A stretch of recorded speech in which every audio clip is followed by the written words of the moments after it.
இல்லை, அவருக்கு ஒரு ஃபோன் கூட வரல. அவர் சொன்னார், என்னண்ணா நான் ரொம்ப பிஸியாக இருக்கேன், நீங்கள் ஃப்ரீயாக இருக்கீங்க அப்படின்னாரு. அப்படிலாம் கிடையாது. எதையுமே செய்யாமல் இருக்க உனக்கு நேரம், எதையுமே செய்ய ஒருத்தனுக்கு நேரம் இல்லைன்னா அவன் பிஸியான ஆள்னு கிடையாது. எல்லாத்தையும் செய்ய எவனுக்கு நேரம் இருக்கோ அவன் தான் பிஸியான ஆள். அப்போ எல்லாத்தையும் செய்கிறதுக்கு உங்களுக்கு நேரம் இருக்கணும். அப்போ உங்கள் நேரம் உங்கள் கட்டுப்பாட்டுக்குள்ளே இருக்கணும். ஏன் நேரத்தை பற்றி இன்றைக்கி இவ்வளோ முக்கியமாக நான் சொல்கிறேன்னா, இல்லாட்டி உங்கள் நேரத்தை வேறு ஒருத்தர் எடுத்துகிட்டு போயிடுவான், வேறு ஒருத்தர் எடுத்துகிட்டு போகிறான்னா அவனுக்கு பிடிச்ச மாதிரி உங்களை யூஸ் பண்ணிடுவோம். அப்போ படிங்கன்னு சொல்கிறதுக்கான காரணம் அதுதான். எதை வேண்டுமானாலும் படிங்கள், பிடித்த எந்த விஷயத்தை வேண்டாலும் படிங்கள், என்னைக்காவது பயன்படும். எதை பற்றி டைட்டில் கொடுத்தாலும் கோபிநாத் பேசுகிறான் அப்படின்னு சில பேருக்கு ஆச்சரியமாக இருக்கலாம். அது ஒன்றும் இப்போ சேர்த்தது கிடையாது. தயாரிப்பு என்பது இன்றைக்கு நடப்பது கிடையாது, எப்போதும் நடக்கும். உள்ளுக்குள்ள ஒரு லைப்ரரி இருக்கும், அது தட்டினா தானாக வந்து பொத்துன்னு விழுந்துக்கிட்டே இருக்கும். நீங்கள் எந்த சிக்கலுக்கும் கவலைப்பட வேண்டியதில்லை, எல்லோருக்கும் சாத்தியம். ஏதோ ரீல்ஸை பார்த்தோம், ஏதோ இன்ஸ்டாவில் போஸ்ட்டை பார்த்தோம், ஏதோ ட்விட்டரில் பார்த்தோம், ஏதோ வாட்ஸ்அப்பில் பார்த்தோன்னு தயவு செய்து உங்கள் நேரத்தை இன்னொருவிடம் கொடுத்து விடாதீர்கள். You may know that how much money that you have, but you never know that how much time that you have. ரைட்டா? உங்களிடம் எவ்வளவு பணம் இருக்கு வேணால் உங்களுக்கு தெரியலாம், ஆனால் உங்கள்கிட்ட எவ்வளவு நேரம் இருக்குன்னு உங்களுக்கு தெரியாது. உங்கள் நேரத்தை நீங்கள் எந்த அளவுக்கு பத்திரப்படுத்துகிறீங்களோ அந்த அளவுக்கு முக்கியமான ஆளாகத்தான் நீங்கள் இருக்க முடியும். அதனால் பெரும் பணக்காரர்களிடம், பெரிய தொழில் அதிபர்களிடம், மிகப்பெரிய அறிவாளிகளை கவனித்து பாருங்கள். அவங்க தங்கள் நேரத்தை ரொம்ப முக்கியமானதாக பார்த்துக்கிட்டே இருப்பாங்க. ஒரு ஃபோன் வந்தால் படக்குன்னு எடுத்து பேசுவோம், எடுக்கலாம் பேசலாம் மாட்டாங்க. வேணா அப்புறம் பேசிக்கிட்டு அவன் வெயிட் பண்ணிட்டு அவன் நேரம் வேணால் வேஸ்ட் ஆகிட்டு, எனக்கு பிரச்சனை கிடையாது. எனக்கு உண்டான நேரம் இருக்குது. சண்டே ஃபோனையே தொடாத பெரிய மனிதர்களை எனக்கு தெரியும். அப்படி அவசியம்னா என் வீட்டு லேண்ட்லைன் இருக்கவனால ஃபோன் பண்ண முடியும் அப்படின்னு அவருக்கு தெரியும். எழுத்தாளர் சுஜாதா அவர்களை நான் சிறுவயதில் பேட்டி எடுப்பதற்கான எனக்கு ஒரு வாய்ப்பு கிடைத்தது. ரொம்ப கஷ்டப்பட்டு அந்த பேட்டியை நான் எடுத்தேன். ஆக்சுவலாக நம்ம எல்லோரும் அவரை மிகச்சிறந்த அறிவியல் எழுத்தாளர் என்று எப்போதும் சொல்லுவோம். அப்போ நமக்கு என்ன அபிப்பிராயம் இருக்கும்? கோபிநாத் எப்போதும் தூங்குறப்ப கூட கோட்டு போட்டு வாங்குற மாதிரி சுஜாதா எப்போதும் அறிவியல் சார்ந்த கருவியோடு புழங்குவார் என்ற எண்ணம் எனக்கும் இருந்தது. நான் அவர் பென்டாஃபோர் ஆஃபீஸில் ஒரு கன்சல்டண்ட்டாகவோ அதோடைய அட்வைசராகவும் இருந்தார். அவருடைய அலுவலகத்தில் நான் சந்திக்க போனப்போ ஒரு 1100 மாதிரி ஒரு ஃபோன், பழைய ஃபோன் வச்சுருந்தார். நான் கூட அதோட நல்ல ஃபோன் வச்சுருந்தேன். அப்போ என்ன பண்ணினார், அவர் அந்த ஃபோனை ஆஃப் பண்ணி வச்சுருந்தார். அதாவது அதோட ஸ்பெஷல். அப்போ திடீர்னு ஒரு நிமிஷம் இருங்க அப்படின்னு சொல்லிட்டு ஒரு நம்பருக்கு ஃபோன் போட்டு பேசிவிட்டு திரும்ப ஆஃப் பண்ணிவிட்டார். நான் கேட்டேன், என்னங்க நீங்கள் ஃபோன் வச்சுருக்கீங்க சார், அதை ஆன் பண்ணுறீங்க ஆஃப் பண்ணுறீங்கன்னு. ஃபோனு நான் ஏன் ஜௌரியத்துக்கு வச்சுருக்கேன், கண்டாவே அவன் புரியா இருக்கப்போ அடிக்கிறதுக்கு நான் வச்சிடல அப்படின்னார். அப்போ கருவியினுடைய நோக்கம் என்பதை நீங்கள் புரிந்து கொள்ள வேண்டும். கருவியை பற்றி நன்கு தெரிந்தவர், உங்களுக்கான எலக்ட்ரானிக் ஓட்டிங் மிஷினை டிசைன் பண்ணுறதுல மிக முக்கியமான பங்கு வகித்த ஒருவர், அறிவியல் எழுத்தை உங்களுக்கு சுருக்கியவர். இங்கிருந்து ஒருவர் தொலைபேசி வழியாக அவர் அழைத்தார். எதிர்முனையில் இருந்த சுப்பிரமணியன் அந்த ஃபோனை எடுத்து ஹலோ என்று சொன்னார். அப்படிங்கிற அந்த லாங்குவேஜை இங்கிருந்து சுப்பிரமணியன் ஃபோன் செய்தான். ட்ரிங் ட்ரிங் அந்த முனையில் இவன் ஹலோ, அவ்வளோதான், அப்படி முடிச்சு விட்டார். அவ்வளோ மொழியை சுருக்கினார். அதை படிக்கிறப்ப கூட உங்களுக்கு நேரம் குறைய நினைச்சார். அறிவியல் ரீதியாக பல்வேறு விஷயங்களை செய்தவர் சொன்னார், கருவி உங்களை ஆளுகிறதா, நீங்கள் கருவியை ஆளுகிறீர்களா என்பதுதான் முக்கியம். Who is the ruler, that matters. ஆனால் இன்றைக்கி பிரச்சனை என்ன அப்படின்னு கேட்டால், ஏதோ ஒரு இடத்துல நம்ம நிரூபிக்கிறதுக்கு போராடி கொண்டே இருக்கும். அதனால நான் அடிக்கடி சொல்லுவேன், தயவுசெய்து நிரூபிப்பதற்கு போராடாது. நீங்கள் உங்கள் வேலையை பார்த்தீங்கன்னா நீங்கள் நிரூபிச்சுக்கிட்டு இருக்கீங்கிறத பற்றிலாம் நீங்கள் கவலைப்படவே வேண்டாம். நம்ம மனிதர்கள் அவமானப்படுத்துகிறார்கள், சங்கடப்படுத்துகிறார்கள், அதிலிருந்து ஜெயிக்க வேண்டும் என்ற எண்ணம் ஒரு வயது வரைக்கும் உங்களுக்கு இருப்பது நியாயமானது தான், நான் இல்லைன்னு சொல்ல. ஆனால் யாரையோ தோற்கடிப்பதற்காக ஜெயிக்க முயற்சிக்காதீர்கள். உங்கள் மகிழ்ச்சிக்காக நீங்கள் படியுங்கள். 4 பேரை வாழ வைக்கணுங்கிற எண்ணத்தை நோக்கி படியுங்கள். நம்மளை அசிங்கப்படுத்துறவனை தோற்கடிக்கணுங்கிறதுக்காக நீங்கள் படிக்கணுங்கிற அவசியம் இல்லை. அவனுக்கு அந்த தகுதியே கிடையாது, இல்லையா? ரைட்டு தானே? உண்மையிலே நீங்கள் படிப்பின் மீதும் உங்கள் வேலையின் மீதும் உங்கள் எதிர்காலத்தின் மீதும் தீவிரமாக நீங்கள் இருக்கிற போது உங்களை யார் அவமானப்படுத்தி கொண்டு இருக்கிறார்கள் என்பதே உங்களுக்கு தெரியாது. ஏன்னா நீங்கள் அவனை கவனிக்கவே மாட்டீங்க. ஏன்னா அவனை காண்டேற்றவே முடியல, அவன் காண்டாயிருவான். ரைட்டு தானே? உங்களை காண்டு ஏற்றுறவனை பற்றி, கடுப்பு ஏற்றுறவனை பற்றி, எரிச்சல் ஊட்டுறவனை பற்றி, உங்களை நீங்கள் ஒளிந்து போக வேண்டும் என்று நினைக்கிறவர்களை பற்றி நீங்கள் கவலைப்படுவதை விட நீங்கள் ஜெயிக்க வேண்டும் என்று நினைக்கிறவர்களை பற்றி கவலைப்படுங்கள். நீங்கள் அன்பாக இருக்க வேண்டும் என்று நினைக்கிறவர்களை பற்றி கவலைப்படுங்கள். இந்த புள்ளா நல்லா வரணும்டான்னு உங்களை வாழ்த்துறவனை பற்றி கவலைப்படுங்க. உங்களை பிடிக்காதவர்களை பற்றியே நீங்கள் கவலைப்பட்டு கொண்டு இருப்பதால் உங்கள் பிடித்தவர்களை பற்றின கவலை உங்களுக்கு போயில்லாமல் போயிடும். கவனிச்சு பாருங்கள். பெரும்பாலான நேரத்தில் நம்ம யாரை பற்றி யோசிச்சுட்டு இருக்க பாருங்க. நம்ம குடும்பத்தில் ஒரு சித்தப்பா இருப்பார், என்ன பண்ணாலும் அவர் நம்மளை திட்டுவார். இவன் உருப்பிட மாட்டான், இவன் ரோட்டுக்கு தான் வருவேன், இவன் நாசமாக போயிடுவான், இவன் எதுக்கும் சரியில்லை, கல்யாண வீட்டில் திட்டுவார், கருமாதி வீட்டில் திட்டுவார், இளவு வீட்டில் திட்டுவார், நீங்கள் என்ன பண்ணாலும் திட்டுவார். ஆனால் எப்போ பார்த்தாலும் அந்த ஆளுக்கு ப்ரூவ் பண்ணுறதுக்கு நீங்கள் வாழ்ந்துக்கிட்டு இருப்பீங்க. இதை செஞ்சால் அந்த சித்தப்பா என்ன பண்ணுவார், அதை பண்ணால் இந்த சித்தப்பா என்ன பண்ணுவார், இதை செஞ்சால் அந்த ஆள் இதாக சொல்லி போடுவாங்க. நீங்கள் என்ன பண்ணாலும் இதாக சொல்லத்தானே போகிறான். அப்போ ஏதோ ஒன்று உங்களை பற்றி புரணி பேசுவதற்காக இருக்கிற ஒருவனுக்காக நீங்கள் வாழுவதை விட உங்களுக்காக வாழ வேண்டும் நினைக்கக்கூடிய 1000 மனிதர்கள் இந்த உலகத்தில் இருக்கிறார்கள். அவர்களுக்காக வாழு. Life is so beautiful, don't try to complicate. யோசிச்சு பாருங்க, நம்ம கண்ணில் படுறவங்களுக்கு நெகட்டிவான ஆளாக தான் இருக்கான். இவன் பொறாம பிடிச்சவன், இவன் எரிச்சல் பிடிச்சவன், என்னை ஒழிக்கணும்னு தெரியறவன், அழிக்கணும்னு தெரியறவன், இவெல்லாம் தான் அவங்க மனசில் படுறான். நோ, நீங்கள் நல்ல மனிதர்களை தேடுங்க. நீங்கள் எல்லோரும் தெரிந்து கொள்ள வேண்டிய மிக முக்கியமான விஷயம் என்பதால் கருவி அதிகமாக மனிதன் மீதான நம்பிக்கை குறைந்து கொண்டே இருக்கிறது. மனிதன் தான் மனித வாழ்க்கையில் மாபெரும் மாற்றத்தை ஏற்படுத்த முடியும். எவ்வளவோ துரோகங்களுக்கு பிறகும் வஞ்சனைகளுக்கு பிறகும் நான் மனிதர்களைத்தான் தீவிரமாக நம்புகிறேன். என்னுடைய வாழ்க்கையில் ஏதோ ஒரு மனிதன் தான் இந்த மாற்றத்தை ஏற்படுத்தி இருக்கிறான். இன்னைக்கு கோபிநாத் இந்த மேடை மேலே நிற்கிறானா, இதுக்கு பின்னால் என் வாத்தியார் இருக்கார். இல்லை, நீங்கள் சொல்லவே முடியாது. ரைட்டு தானே? நாமளாம் வளரலையே, நம்மளுக்காக எவ்வளோ பேர் இருந்திருக்கான். மனிதர்கள் மீது நம்பிக்கை வையுங்கள். மனிதர்கள் மீது நீங்கள் நம்பிக்கை வைக்கிற போது தான் உங்களுக்கு கிடைக்கக்கூடிய பணமும் அறிவும் மனிதர்களுக்கு போய் சேர வேண்டும் என்ற எண்ணம் உங்களுக்கு வரும். மனிதர்கள் மீது அவநம்பிக்கை வர வர வர நீங்கள் தனித்து விடப்படுவீர்கள். தனிநபர்கள் ஆகிக்கொண்டே இருப்பீர்கள். உங்களை பழிதீர்த்தவர்களை பழிதீர்க்க வேண்டும் என்ற எண்ணம் தான் வறுமை ஒழிய அவர்களை பற்றி கவலைப்படாமல் மற்றவர்களை காப்பாற்ற வேண்டும் என்ற எண்ணம் நமக்கு குறைந்து போகும். அன்பான மனிதர்கள் மீது நீங்கள் பிரியத்தோடு இருங்கள். வாழ்க்கையில் சின்ன சின்ன விஷயங்களை நம்ம மனுஷங்க கடந்து போகிறப்ப ஏதோ ஒன்று பண்ணிட்டு போயிறாங்க. சிக்னலில் நீங்கள் அனாமத்தாக நின்று கொண்டு இருக்கிற போது கார் கதவின் வழியாக தட்டி டாட்டா சொல்லுகிற ஒரு பாப்பா உங்கள் வாழ்க்கையை மாற்றி விடுகிறாள். That's all. Life is so beautiful. Go and enjoy it. Don't complicate it. So first thing, as I told you people, the time is most important thing. Second thing is believe in people. Third thing, please try to avoid the negativity. இதுதான் இன்றைக்கி இருக்கக்கூடிய பெரிய பிரச்சனை. லைஃப்பை தேவையில்லாமல் toxic ஆக்குறது. அது பாட்டு சும்மா தான் இருக்குது. நீங்கள் தான் அதை போட்டு சுரண்டுன்னு சுரண்டுறீங்க. காலையில் எந்திரிச்சோடனே கடவுளே இந்த நாள் எப்படி இருக்குன்னு தெரியலை. ஏன் அது எப்படி இருந்தால் என்ன? ஒரு நாள் எப்படி இருந்தால் தேவலை அப்படின்லாம் கவலைப்படாதீங்க. அது எப்படி இருந்தாலும் மாற்றுவேன் ட்ரை பண்ணு. That's call life. இதெல்லாம் வயசானவங்க மாதிரி வாழ்க்கை மீது பிடித்தமே இல்லாமல் வேண்டாம் வெறுப்பா பிள்ளையை பற்றி காண்டாமிருகன் பேர் வச்ச கதையாக இன்றைக்கி நாள் எப்படி இருக்கும்? காலையில் எந்திரிச்சோடனே இந்த நாள் நன்றாக அமைய வேண்டும். ஸ்க்ரீன்ஷாட் வச்சுட்டா போதுமா? இன்றைக்கு சிறப்பாக இருக்கும் சொல்லிட்டா போதுமா? காலையில் எழுந்திரிச்சோடனே எல்லாருக்கும் ஏதாவது ரோஜா பூ, அப்புறம் மலர்ச்செண்டு, ஏதாவது ப்ராவர்பு இப்படி எவனாவது காலில் அனுப்புனாலே எனக்கு காண்டாகும்.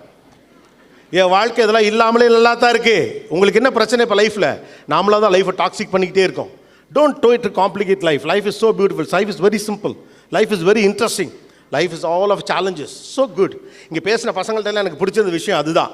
So the third important thing, don't mess up with the negative people. சில பேருக்கு அது ஒரு மைண்ட் செட் ஆகிடும். ஒரு கட்டத்தில் இன்றைக்கி டாக்ஸிக் ஆகி லைஃப்பில் நமக்கு அவநம்பிக்கை போய் எல்லாரும் தனித்தனவர்களாக மாறிட்டு எல்லாருமே சின்ன சந்தேகத்தோடய பழகிறீங்க. Don't do that. இவ தான் என் பெஸ்ட் ஃப்ரெண்டு யூனோ அப்படின்னு சொல்லிட்டு சின்ன சந்தேகத்தோடய இது சொல்லிங்க. 7 லேயர் ஃப்ரெண்ட்ஷிப் இருக்குது இன்றைக்கி இருக்குது. Friend, good friend, best friend, super friend, bestie, super bestie, boy bestie, girl bestie, தெரு பெஸ்டி, இவ்வளோ இருக்குது. ஆனால் யார் மேலேயும் நம்பிக்கை இல்லை. we don't have different names but we lost our trust with the people. Believe in people. மனிதர்களை நீங்கள் நம்பணும். உறவுகள் அனைத்தும் பொய் என்று சொன்னாலும் கூட போய் பாருங்கள். ராயப்பேட்டா ஹாஸ்பிட்டலையும், எக்மோர் ஹாஸ்பிட்டலையும், சென்ட்ரல் ஹாஸ்பிட்டலையும் இங்கே போய் பாருங்கள். கால் ஒடிஞ்சு கை ஒடிஞ்சு எவனோ படுத்திருக்கான். தலைமாட்டில் சித்தப்பனோ மாமனோ தான் நின்றுக்கிட்டு இருக்கான். 10 நாளாக நிற்கிறான், 20 நாளாக நிற்கிறான், 1 வருஷமாக நிற்கிறான். சாக கிடக்கிற கிளவி பக்கத்தில் தினந்தோறும் போய் உட்காந்து பார்த்துட்டு அம்மா நல்லாருன்னு அது கையெடுத்து அவனா தலையில் வச்சுட்டு ஒரு பிள்ளை 5 வருஷமாக வேலைக்கு போகிறான். மனிதர்கள் கெட்டவர்களா என்ன? People are so beautiful. You and me are the best people in the world. Believe in that. That humanity matters. உங்கள் சயின்ஸ் உங்களை பிரிச்சுக்கிட்டே இருக்கும். உங்கள் படிப்பு உங்களை பிரிச்சுக்கிட்டே இருக்கும். உங்கள் அறிவு உங்களை தனித்தனி நபராக்கிக்கிட்டே இருக்கும். அறிவால் சேர வேண்டிய கூட்டம் அன்பால் சேரணும். அங்கே தான் முக்கியம். இல்லாட்டி அறிவுக்கு ஒரு புண்ணியமே இல்லை. உலகத்தில் எனக்கு தெரிஞ்சு வேஸ்ட்டான பொருளுக்கு பேர் அறிவு. அது தெரியுமா? அதை வச்சு நீங்கள் ஒன்றுமே பண்ண முடியாது. அதை வச்சுக்கிட்டு என்ன பண்ணணுங்கிறதுக்கு உங்களுக்கு மனசில் அன்பு வேணும். நான் டெக்னாலஜி படிச்சிருக்கேன். இதை வைத்து 4 ஏழைகளை என்ன செய்யலாம், அவனை எப்படி காப்பாற்றலான்னு உங்களுக்கு அன்பு இருந்தால் தான் அந்த அறிவியலை வைத்துக்கொண்டு என்ன செய்ய முடியும் உங்களுக்கு தெரியும். அணு ஆயுதம் தயாரிக்கிறவனுக்கும் அணு குண்டு தயாரிக்கிறவனுக்கும் அணு ஆயுதம் செய்கிறவனுக்கும் அணுசக்தியை ஆக்கப்பூர்வமாக பயன்படுத்துகிறவனுக்கு கிட்டத்தட்ட ஒரே மூலம் தானே. அவன் அழிவுக்கு பயன்படுத்த நினைக்கிறான், ஒருத்தன் ஆக்கத்துக்கு பயன்படுத்த நினைக்கிறான். அறிவு என்பதே உங்கள் உள்ள கிடக்க எப்படி இருக்கிறது என்பதை பொறுத்து தான் நடக்கப் போகிறது. இல்லைன்னா அறிவு வச்சு நீங்கள் ஒன்றும் பெருசாக பண்ணவே முடியாது. So that the character matters. உங்கள்கிட்ட அறிவு இருந்தாலும் உங்கள்கிட்ட கேரக்டர்ஸ் மேட்டர் இருக்குது. வெற்றியாளனுக்கும் தோல்வியாளனுக்கும் இடையில் இட்டு நிரப்பப்படுவது ஒன்றே ஒன்று வழியாக தான். ஜெயிக்கிறதுக்கு ஒன்றும் பெரிய பெரிய திறமையெல்லாம் ஒன்றும் தேவை கிடையாது. நிறைய படித்தவங்க இருக்கான், ஏன் நிறைய பேர் ஜெயிக்கலை? கடுமுளைப்பாளி என்று நம்மால் அறியப்பட்ட பலர் இருக்காங்க, ஏன் ஜெயிக்கவே இல்லை? மிகப்பெரிய புத்திசாலி என்று நம்முடைய குடும்பத்தில் ஏதோ ஒருவர் இருக்கிறார், ஏன் ஜெயிக்கவே இல்லை? வெற்றியாளருக்கும் தோல்வியாளருக்கும் இடையில் இருக்கக்கூடிய இடையிலான கேப்பை ஃபில் பண்ணுறதுக்கு பேர் டிசிப்ளின். That discipline matters. உங்களுக்கான லைஃபுக்கு ஒரு ஃபிலாசபி இருக்கணும். உங்களுடைய வாழ்க்கையில் ஒரு தத்துவம் இருக்கணும். வெற்றி மட்டுமே உங்கள் வாழ்வின் தத்துவமாக இருந்து விட முடியாது. வெற்றி மட்டுமே இந்த சமூகத்தின் தத்துவமாக இருக்கும் என்றால் நீங்களும் இங்கே வந்திருக்க முடியாதே. இவங்க எல்லாரும் காசு பணம் மட்டுமே பணம் நினச்சிக்கிட்டு போயிருந்தாங்கன்னா என்ன ஆயிருந்திருக்கும்? நம்ம சம்பாதிக்கல 4 பேரை வாழ வைக்கணும், நல்ல பிள்ளைகளை உருவாக்கணும், சமூகத்தை மேலே கொண்டாடணும், அதில் ஒரு பங்கெடுக்க நினைக்கிறான்ல, அங்கே தானே ஜெயிச்சான். Life should have a philosophy and success and money is not the philosophy. So வாழ்க்கை என்பதற்கு உங்களுக்கு ஒரு தத்துவம். இந்த வாழ்க்கையின் அடிப்படையில் நான் என்ன செய்ய போகிறேங்கணும். எவ்ரி எதர் மொமெண்ட்டுக்கு ஒரு பர்பஸ் இருக்கணும். பர்பஸும் ஃபிலாசபியும் லைஃப்பில் மேட்டர்ஸ். கேட்குறதுக்கு கிரிஞ்சுமா தெரியலாம், பழசுமா தெரியலாம். நீங்கள் என்ன பண்ணாலும் சரி தான், பழசாக இருந்தாலும் புதுசாக இருந்தாலும் சில தத்துவங்கள் மாறவே மாறாது. Life should have a philosophy. அப்புறம் நீங்கள் செய்யக்கூடிய எல்லா வேலைக்கும் ஒரு பர்பஸ் இருந்துக்கிட்டே இருக்கணும். அப்படி இருக்கிற பட்சத்தில் அடுத்தடுத்த இடத்தை நோக்கி நீங்கள் வேகமாக போயிட்டே இருக்க முடியும். உங்கள் உற்சாகம் குறைபடாமல் இருக்க வேண்டும் என்றால் வாழ்வதற்கு ஒரு பர்பஸ் வேணும்ல. பர்பஸே இல்லாமல் லைஃப்பில் ஜெயிக்கணும் அப்படின்னு மட்டும் நினச்சிங்கன்னா நீங்கள் என்ன பண்ண போகிறீங்க? இந்த பர்பஸை வச்சு என்ன பண்ண போகிறீங்க? ஒரு கடத்துக்கு மேலே உங்களுக்கு காசு வந்துச்சுன்னா போர் அடிச்சிடும் லைஃப், தெரியுமா இல்லையா? 10,000 ரூபாய் பணம் சம்பாதிக்க வேண்டும் என்ற பெரும் எண்ணத்தோடு சென்னைக்கு வந்தவன் தான். அந்த கணவனை சரியாக கண்டுபிடிக்கிறதுக்கு முன்னாலே 11,000 ரூபா பணம் கொடுத்தாங்க. என்ன பண்ணுறதுன்னு தெரியாமல் எங்கள் பெரியம்மா ஃபோன் பண்ண எனக்கு 11,000 சம்பளம் கொடுக்குறாங்க. எங்கள் பெரியம்மா சொல்லிச்சு படக்கு 5,000 திரும்ப கொடுத்துறா கெட்டு போயிடுவேன். Because we don't know how to use money. ஒரு கட்டத்துக்கு மேலே பணத்தை வச்சுக்கிட்டு என்ன பண்ணணும்னே தெரியாது. அப்போ முதல்ல உங்களுக்கு ஒரு லைஃபோட பர்பஸ் இருக்கணும், ஒரு கமிட்மெண்ட் இருக்கணும். இப்போ நமக்கு எல்லாருக்கும் என்ன பிரச்சனை அப்படின்னு கேட்டால் லைஃப்பில் ஜெயிக்கணும். No, commitment matters. கமிட்மெண்ட்டோடு இருக்கணும். நம்ம எல்லாரும் கமிட்மெண்ட்லேயே தப்பிச்சுக்கிறது பேர் சந்தோஷம் நினச்சிக்கிட்டே இருக்கோம். அப்படி தான் பயிற்று வைக்கப்பட்டிருக்கோம். கடந்த 20 ஆண்டுகள் இங்கே நடந்த மிகப்பெரிய பிரச்சனை என்னென்னா, எல்லாரும் படி ஜெயினே நம்மளை தள்ளி விட்டு ஓடுன்னு தட்டின ஓட்டத்தில் சில இயல்பான விஷயங்களை மறந்துடும். Commitment is a charm of life. வாழ்க்கையில் பொறுப்பு தான் மகிழ்ச்சியானது. பொறுப்பற்று இருப்பதற்கு பேர் மகிழ்ச்சி என்று நமக்கு சொல்லி வழங்கப்பட்டிருக்கிறது. அப்படி தானே சொன்னாங்க சின்ன வயசுலேருந்து. தம்பி 1ஆம் கிளாஸை மட்டும் நீ நல்லா படிச்சிட்டேன்னா ஜாலியாக இருக்கலாம். இதெல்லாம் 1ஆம் கிளாஸில் நம்ம அம்மாலாம் ஆரம்பிச்சிடுவாங்க. 2ஆம் கிளாஸ் 3ஆம் கிளாஸ்லாம் நம்ம ஸ்கூல்லேருந்து கூப்பிடுவாங்க, உங்கள் பையனுக்கு கையெழுத்து மோசமாக இருக்கிறது, இது சரியாகவில்லை என்றால் இவனுடைய எதிர்காலமே பாழாகிவிடும் அப்படிமா. அதுக்கு ஒரு காரணம் வேறு, நம்ம உள்ள ஒரு சென்டிமெண்ட் உண்டு தெரியுமா இல்லையா? கையெழுத்து நல்லா இருந்தால் தான் தலையெழுத்து நல்லா இருக்கும் அப்படிமா. நான்லாம் சின்ன பிள்ளையா இருக்கப்போ இருக்கிறதுலே பெரிய படிப்பு டாக்டர் படிப்பு தான். இப்பயும் பெரிய படிப்பில் முக்கியமான படிப்பு டாக்டர் படிப்பு இல்லைன்னு சொல்லு. நான் எல்லா டாக்டர் கையெழுத்தும் பார்ப்பேன், யாருக்குமே புரியாது, ஆனால் டாக்டராக தான் இருக்கேன். நான் எங்கள் ஃபேமிலி டாக்டர்லாம் கேட்டிருக்கேன், உங்கள் கையெழுத்து நல்லாவே இல்லை, ஆனால் ஏன் நீங்கள் நல்லா தான் இருக்கீங்க, நீங்கள் பாப்புலர் டாக்டர், உங்கள்கிட்ட அப்பாயின்மெண்ட்டே கிடைக்கல. அவர் சொல்லுவார், நான் கேபிட்டல் லெட்டர்ஸ் இதெல்லாம் நல்லா தாண்டா எழுதுவேன் அப்படிம்பார். ரைட்டா? அப்போது அப்படிலாம் பொறுப்பாக இருப்பா. அப்புறம் 5ஆம் கிளாஸ் வரையெல்லாம் கொஞ்சம் தயார் பண்ண ஆரம்பிச்சிடுவாங்க. ஏன்னா படிப்பின் வழியாக தான் நம்ம ஜெயிச்சிருக்கோம். அதை இல்லைன்னு சொல்லலாம். 5ஆம் கிளாஸ் வரையில் சொல்லுவாங்க, தம்பி இப்போ நீ நல்லா படித்த அதுக்கடுத்து நீ மேலே 6th ஸ்டாண்டர்ட்லாம் உனக்கு ஈஸி அப்படிவாங்க. அதை நம்பி நம்மள என்னென்னப்பா, ஓகே அப்புறமா ஜாலியாக இருக்கணும்னா இப்போ நல்லா படிக்கணும் அப்படின்னு. அதாவது அப்போ நமக்கு என்ன வரும், மறைமுகமாக புரிய வைக்கப்பட்ட விடுகிறது அப்படின்னா, நீ பொறுப்பு இல்லாமல் இருப்பதற்கு பெயர் மகிழ்ச்சின்னு ஏதோ ஒரு இடத்துல நமக்கு சொல்லிட்டாங்க. இப்போ நீங்கள் பொறுப்பாக இருந்துட்டீங்கன்னா மகிழ்ச்சியாக இருக்கிறது தனி சப்ஜெக்ட். இப்போ நீ வேலை பார்க்கணும், அப்புறமா மல்லாத்த படுத்து விட்டத்தை பார்க்கணும், அதுதான் மகிழ்ச்சி அப்படின்னு. அப்புறம் 6th ஸ்டாண்டர்ட்லாம் வந்தவொடனே அப்போயே இப்போலாம் 10th ரெடி பண்ணிடுறாங்க. நீங்கள்லாம் கூட பரவாயில்ல, உங்களெல்லாம் 8th ரெடி பண்ணியிருப்பாங்கன்னு நினைக்கிறேன். என்னெல்லாம் 9th ரெடி பண்ணாங்க. இப்போ இருக்க பிள்ளைலாம் 6th ரெடி பண்ணிடுறாங்க. பள்ளிக்கூடத்தில் அட்மிஷனில் சேர்க்கலாம் சொல்லிடுறாங்க. என் பிள்ளை இப்போ நாங்கள் LKGயில் சேர்க்குறேன், 1190 மார்க் வாங்க வைப்பியா மாட்டியா, இப்போ எப்படா தெரியும். Still people want to make big number. அப்போ 6ஆம் கிளாஸ்லாம் வரப்போ சொல்லுவாங்க, தம்பி அப்புறம் அதை நம்பி நல்லா படிப்போம். 8ஆம் கிளாஸில் சொல்லுவாங்க, 10th ஸ்டாண்டர்ட் வரப்போகுது, நீ மட்டும் 10th 450 மார்க் எடுத்துட்ட. இப்போ 450 கணக்கு கிடையாது, 490. அப்போ தான் 450. நான்லாம் படிக்கிறப்ப 400 மார்க் எடுத்திங்கன்னா புது சட்டையெல்லாம் எடுத்து கொடுப்பானு. இப்போலாம் 490 மார்க் எடுத்த வீடு 70 மார்க் இருக்குது, 10 மார்க் எங்கடா ஆகிறான். அந்த 490 மார்க்குள்ளே இல்லாத ஒரு 10 மார்க்காடா, ஏதாவது ஒரு 10 மார்க் எடுத்துக்க. புது ட்ரெஸ் எடுத்து கொடுப்பாங்க, சாக்லேட்டு வாங்கி கொடுப்பாங்க, சொந்தக்கார தாயவளையெல்லாம் வருவாங்க, மாமங்காரன் பிரியாணி வாங்க கூப்பிட்டு போவான். அப்படிலாம் இருந்துச்சு ஒரு காலம். இப்போலாம் 500க்கு 510 எடுப்பாங்க போல் இருக்கு. எப்படி எடுக்கிறாங்கன்னு தெரியல எனக்கு. ஓகே, முன்னால் நல்லா படிக்கிற பையனாலே 400 மார்க் எடுக்கிறவன் நல்லா படிக்கிறப்ப. இப்போ 400 மார்க் எடுக்கிறவன் ஃபெயிலாக பண்ணவன மாதிரி பார்க்குறாங்க. பொம்பளை பிள்ளை கூட பேச மாட்டேங்க, அவன் படிக்காத பையன் லிஸ்ட்டில். எது 400 மார்க் எடுக்கிறவன் படிக்காத பையன் லிஸ்ட்டில். ஓகே, நம்ம கமிட்மெண்ட்டுங்கிற விஷயத்துக்கு வருவோம். ஸோ அப்போ என்ன சொல்லுவாங்கன்னா, இப்போ நீ நன்றாக படித்து விட்டால் எதிர்காலத்தில் மகிழ்ச்சியாக இருக்கலாம். அப்போ நீ நன்றாக படித்தல் என்பது பொறுப்பு சம்மந்தப்பட்டது, மகிழ்ச்சியாக இருப்பது என்பது பொறுப்பு இல்லாமல் இருப்பது. அதை நம்பி நம்மளும் கஷ்டப்பட்டு 10ஆம் கிளாஸ்லாம் பயங்கரமாக படித்தோம்னு வச்சுக்கோங்களேன். அடுத்து ஹிஸ்டாகிராஃபி பரிச்செல்லாம் முடிச்சுட்டு அந்த பேப்பர்லாம் தூக்கி விட்டு பைத்தியம் முடிச்ச மாதிரி ஒடியாருவான். ஒடியாந்தா வாசலே அப்பா நிற்பார், தம்பி 11th பப்ளிக் வச்சுட்டாங்க. அப்போ சொல்லுவாங்க, இந்த 2 வருஷம் மட்டும் நீ நல்லா படிச்சுட்ட, ஒரு 5-6 வருஷத்துக்கு முன்னால் 11th படிக்க மாட்டாங்க எதுவுமே இல்லையா. 9ஆம் கிளாஸ்லேருந்தே 10ஆம் கிளாஸுக்கு படித்து, 10ஆம் கிளாஸ் லீவ்லேருந்தே 12ஆம் கிளாஸுக்கு படித்து 2 வருஷம் படித்து 1190 மார்க் எடுக்கிறதுக்கு பேர் பெரிய படிப்பா? பெயில். அது 1 வருஷம் படிக்க வேண்டியதை 2.5 வருஷம் படிச்சு. அப்போ இந்த 12th ஸ்டாண்டர்ட் மட்டும் நீ பயங்கரமாக படித்து முடிச்சுட்டோன்னா வாழ்க்கையில் மிகப்பெரிய சந்தோஷமாக இருக்கலாம், அதுக்கப்புறம் ஜாலியாக இருக்கலாம். அப்போ நமக்கு கணக்கு என்ன, 12th ஸ்டாண்டர்டில் நல்லா படித்து மார்க் எடுத்துட்டோம்னா அதுக்கப்புறம் ஜாலியாக இருக்கலாம். ஏன்னா இப்போ நீ ஜாலியாக இருக்க முடியாது. This is a commitment period. 12th முடிச்சுட்டு பயங்கரமாக எல்லாம் முடித்தோம்னா அது முடித்தோடனே அதே வாசல் அப்பா திரும்ப நிற்பார், தம்பி கோச்சிங் கிளாஸ் போகணும், என்ன படிக்கலாம், எங்கே படிக்கலாம், அதை செய்யலாம், இதை செய்யலாம், 1000 வரும். அப்போ அம்மா சொல்லுவாங்க, தம்பி 3 வருஷமோ 5 வருஷமோ டிகிரியோ அல்லது ஒரு ப்ரொஃபஷனலாக படிச்சேன்னா 4 வருஷம் கண்ணை மூடிட்டு ஓடி போயிரு, ஜாலியாக இருந்து கஷ்டப்பட்டு நீ படிச்சிட அப்படிவாங்க. நம்ம பசங்களாம் 12th முடிச்ச உடனே ஒரு ஐடியாவில் இருப்பாங்க, இது வரைக்கும் தான் ரொம்ப கஷ்டப்பட்டோம், காலேஜில் ஜாலியாக போகணும், பழைய படம்லாம் பார்த்து. இவங்க ஒரு பைக்கில் போவாங்க, அந்த பிள்ளை ஸ்கூட்டியில் வரும், 2 பேர் டப்புன்னு மோதிப்பாங்க, அங்கேயே பாட்டெல்லாம் பாடுவாங்க, யார் கம்போஸ் பண்ணுறான்னு தெரியல. ஒரே ஒரு நோட்டை எடுத்துகிட்டு போகலான்னா அங்கே போனீங்கன்னா கோட் போட்டு ஒரு 5-6 பேர் இந்த சார்லாம் இருக்கார். ஓரியன்டேஷன் முத நாளே வச்சு குண்டு எடுத்து போடாங்க, தம்பி பள்ளிக்கூடமாக இருக்கக்கூடாது, வாயை கையெல்லாம் கட்டிக்கணும். எது அதுலேயும் தப்பிக்க தானே காலேஜுக்கே வந்தோம். No, because we don't want to be in commitment position. ஏன்னா கமிட்டோடு வந்தால் சந்தோஷமாக இருக்க முடியாது. அம்மாவுக்கு நீங்கள் ஃபோன் பண்ணிங்கன்னா அம்மா சொல்லுவாங்க, தம்பி 4 வருஷம் பல்ல கடிச்சு நீ பேசாமல் இருந்து படிச்சிட்டீங்கன்னா அதுக்கப்புறம் ஒரு வேலை வந்துருச்சுன்னா நீ ஜாலியாக இருக்கலாம், போடு 4 வருஷம் படி. லவ் லெட்டர் கொடுத்த பிள்ளைட்டெல்லாம் அம்மா திட்டுவாங்க. நோ, எல்லாம் சொல்லி கஷ்டப்பட்டு படித்து, பிகாஸ் கமிட்மெண்ட்டாக இருக்கல, சந்தோஷமாக இருக்கக்கூடாது, சிரிக்கக்கூட கூடாது. 4 வருஷம் கஷ்டப்பட்டு படித்து எல்லாம் பண்ணி ஒரு வேலைக்கு போனோம்னா எடுத்த உடனே ட்ரைனிங் மைசூரில் போடுவானு. போட்டாங்களா? நீங்கள் தானே அந்த ஆளுகளே? ஓ, போனீங்களா? அங்கே போனால் ஒரு 1000 கம்ப்யூட்டர் கடத்த நம்மளே உட்கார வைப்பேன். அங்கே ஒரு கேரக்டர் வரும், கோபியில் அது மாதிரி கோட் போட்டுக்கிட்டு ஒரு கேரக்டர் அங்கே வருவாப்பு. வந்து, இது வரைக்கும் நீங்கள் படித்ததெல்லாம் ஒன்றும் இல்லை, இனிமேல் நீங்கள் ப்ராஜெக்டுக்காக புதுசாக படிக்கணும் அப்படிமாதிரி. அவன் உயிரே பேர் அந்த பயலுக்கு. என்னடா 1ஆம் கிளாஸ்லேருந்து முடிஞ்சிருவோம் ஜாலியாக இருக்கலாம்னு பார்த்தா புதுசாக ஆரம்பிக்கிறாங்களேன்னு அங்கேருந்து ஓடி அந்த பிரேக்கில் அம்மாவுக்கு ஃபோன் பண்ணி, அம்மா நீ என்னம்மா சொன்ன, டிகிரியை கஷ்டப்பட்டு முடித்தோம்னா அதுக்கப்புறம் ஜாலியாக இருக்கலான்னு சொன்னியம்மா. இங்கே ஒருத்தன் சொல்கிறான், இனிமேல் ஃபஸ்ட்லேருந்து ஆரம்பிங்கிறாமான். Moms never get tired, you know, they simply say 3 வருஷம் நீ பல்ல கடிச்சிட்டு வேலை பார்த்தீங்கன்னா அதுக்கப்புறம் உனக்கு என்ன, ஜாலியாக நீ சந்தோஷமாக இருக்கலாம், காசு வந்துடும் அப்படிம்பாங்க. எப்படிமா வரும், சந்தோஷமாக இருக்க முடியும்? 3 வருஷம் நல்லா வேலை பார்த்தீங்கன்னா, சம்பாரிச்சிட்டின்னா உனக்குன்னு ஒரு பொண்ணு வந்துடுவா, அவள் ஒன்றை பார்த்துப்பான்.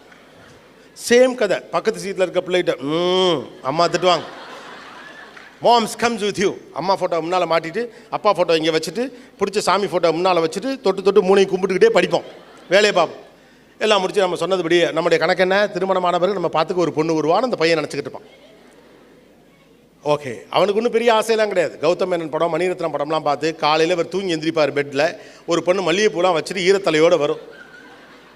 அந்த பொண்ணுக்கிட்ட பல்லு விளக்காமல் ஒரு காஃபி குடிக்கிறது தான் என்னுடைய அதிகபட்ச பெரிய ஆசை. ஓகே, நாம் இருக்க இடத்துல நமக்கு காஃபி கிடைக்கும். கட் பண்ணி இந்த கனவோட தலைவர் தூங்கிட்டு இருப்பார். ஏன்னா எதுவுமே முடிஞ்சு, கமிட்மெண்ட்லாம் முடிஞ்சு, இனிமேல் நம்ம சந்தோஷமாக இருக்க போகிறோம். முடிச்சு பார்த்தா கிளிங் சவுண்டு கேட்கும். என்னென்னு பார்த்தா அந்த பொண்ணு ஒரு தூக்குவாளியை வச்சுக்கிட்டு நிற்கிட்டு போய் பால் வாங்கிட்டு வராங்க. டீருங்க அவனுக்கு. அப்போ தான் அவனுக்கு இந்த உண்மையே தெரியும், இந்த பெட் காஃபி வேணும்னா நாம தான் போய் பாலே வாங்கிட்டு வரணுங்கிற உண்மையே. அகைன் வில் கால் ஃப்ரம் பால் பூத். அம்மாவுக்கு ஃபோன் பண்ணோம், அம்மா என்னை பார்க்க ஒருத்தி வருவா, அவள் என்னை பார்த்துப்பான்னு சொன்னியம்மா, அவள் என்னை பால் பூத்தில் நிறுத்திட்டாமா அப்படின்னு. Moms own get head as I told you people that she will say simply, இன்னும் 1 வருஷமோ 2 வருஷமோ உனக்குன்னு ஒரு பிள்ளை வந்துட்டா, அது உன்னை பார்த்துக்கணும், சரி அதுக்கும் ட்ரை பண்ணுவான்.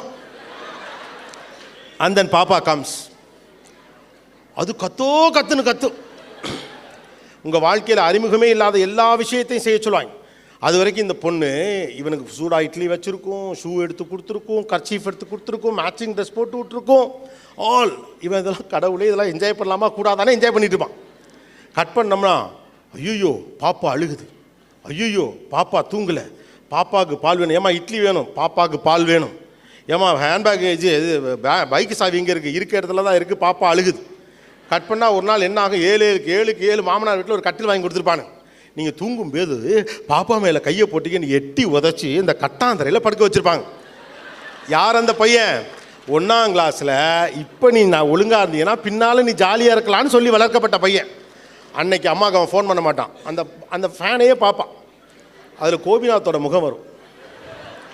அது சொல்லும், தம்பி லைஃப்பில் உனக்கு பொறுப்பு முடிய போகிறதே கிடையாது, நீ வளர வளர உன்னுடைய பொறுப்பு கூடும், இது புரிகிறவனுக்கு வாழ்க்கை புரியும், அவ்வளவுதான். You are not going to less your commitment. குறையவே குறையாது. அப்போ வாழ்க்கையை சந்தோஷமாக நீங்கள் வச்சுக்கிறதுக்கு ஒரே ஒரு வழிதான் இருக்குது, பொறுப்பில் மகிழ்ச்சியாக இருப்பது என்பது எப்படி என்று புரிந்து கொள்ளுங்கள். படிப்பது என்பது பொறுப்பு, அதை நீங்கள் மகிழ்ச்சியோடு செய்யணும். வேலை என்பது பொறுப்பு, அதை நீங்கள் மகிழ்ச்சியோடு செய்யணும். இப்போ கூட நாளைக்கு எனக்கு ஷூட்டிங் இருக்குது, வச்சு செய்வாங்க, 20 மணி நேரம் இருக்கும் அந்த ஷூட்டிங், ரைட்டா? தொண்டையை பத்திரமா வச்சுக்க, ரொம்ப பேசாதன்னு எனக்கு நேற்றையிலேருந்து என் டைரக்டர்லாம் சொல்லிட்டாங்க. நான் கூட எனக்கு தொலைக்காட்சி வழியாக கிடைத்திருக்கக்கூடிய வசீகரத்தின் அடிப்படையில் உங்கள்கிட்ட 2 ஜோக்கு பண்ணி கையெல்லாம் டாட்டினா கூட, நீங்கள் டாட்டாலாம் காட்டினா கூட கை தட்டுவீங்க. ஆனால் தொண்டை தண்ணி வத்த ஏன் கத்துறோம்? நாங்கள் விட்டதை எங்களுக்கு அடுத்த தலைமுறை பிடிச்சிடணுங்கிற கமிட்மெண்ட் தான். Commitment matters.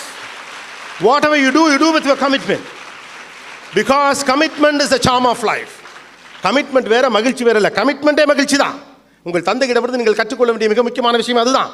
உங்களை எல்லாம் படிக்க வைக்கிறதுங்கிறது கமிட்மெண்ட், உங்களை நல்ல லீடர்ஷிப் குவாலிட்டியோட உருவாக்கணுங்கிறது commitment. Commitment is the charm of life. when you grow don't believe இது. சின்ன வயசுல நமக்கு புரியாதுங்கிறதுக்காக அம்மாக்கள் இதை சொல்லியிருப்பாங்க. நீ வளர வளர அதை செஞ்சீங்கன்னா கமிட்மெண்ட் இல்லாமல் இருக்கலாம். கமிட்மெண்ட் இல்லாமல், கமிட்மெண்ட் வேறு, மகிழ்ச்சி வேறு இல்லை. கமிட்மெண்ட் தான் மகிழ்ச்சி. மகிழ்ச்சியாக நீங்கள் இருக்கணும், கமிட்மெண்ட்டோட இருக்கணும். கமிட்மெண்ட்டோட இருக்கணும், லைஃப்பில் ஃபிலாசபி இருக்கணும். ஃபிலாசபி இல்லாத லைஃப்பில் கமிட்மெண்ட் இருக்காது, லைஃப் போர் அடிக்கும். அவ்வளவுதான் பிரச்சனை. இவ்வளவு என்டர்டெயின்மெண்ட் இருக்கே, லைஃப் எவ்வளோ போர் அடிக்குது. திங்க் பண்ணி பாருங்கள். எப்பயாவது ஒரு நாள் சினிமாவுக்கு வரும். அப்போலாம் புதுப்படம் பார்த்தவங்களாம் ஊரில் பெரிய விருந்தினர் தெரியுமா இல்லையா? மாப்பிள்ள நான் திருச்சியில் புதுப்படம் பார்த்தேம்மா, அவன்லாம் ஏதோ டிகிரி வாங்கின மாதிரி தெரியும் ஊருக்குள்ளே. ஏன்னா அவன்கிட்ட கதை கேட்க ஒரு கூட்டம் பின்னாலே தெரியும். புதுப்படம் பார்க்குறவங்களாம் பெரிய ஆளப்ப. இப்போல்லாம் படம் வர்றதுக்கு முன்னாலே பார்க்குறவன் பெரிய ஆளாயிட்டான். அப்போல்லாம் புதுப்படம்லாம் அப்போலாம் வராது ஊருக்குலாம். அப்போ டெக்னாலஜி வளர வளர வளர வளர நிறைய விஷயங்கள் நம்ம தெரிஞ்சுக்கிட்டே இருக்கோம். ஆனால் ஒன்றும் புரியலை. கமிட்மெண்ட்டோடு இருக்கதான் லைஃபுங்கிறத புரியாமல் இருக்கும். when you grow commitment also grow. அப்போ லைஃப்பில் நீங்கள் புரிஞ்சுக்க வேண்டியது, நான் கமிட்மெண்ட்லேருந்து விலகி இருந்தால் தான் மகிழ்ச்சியாக இருப்பேன். நீங்கள் வளரும்போது அப்படி தான் இருக்கும். முன்னாலெல்லாம் பார்த்தீங்கன்னா ஒரு நாளைக்கு 1.5 மணி நேரம் டெலிகாஸ்ட் ஆகிற எபிசோடு எடுப்போம். ஒரு நாளைக்கு 3 எபிசோடு எடுப்போம். நீ ஏன்னா ஓகே 20 மணி நேரம் ஷூட்டிங் நடக்கும், 18 மணி நேரம் ஷூட்டிங் நடக்கும். இப்போது ஒரு நாளைக்கு 2 எபிசோடு தான் எடுக்கிறோம். ஆனால் அதே 20 மணி நேரம் ஷூட் பண்ணுறோம். Commitment cross.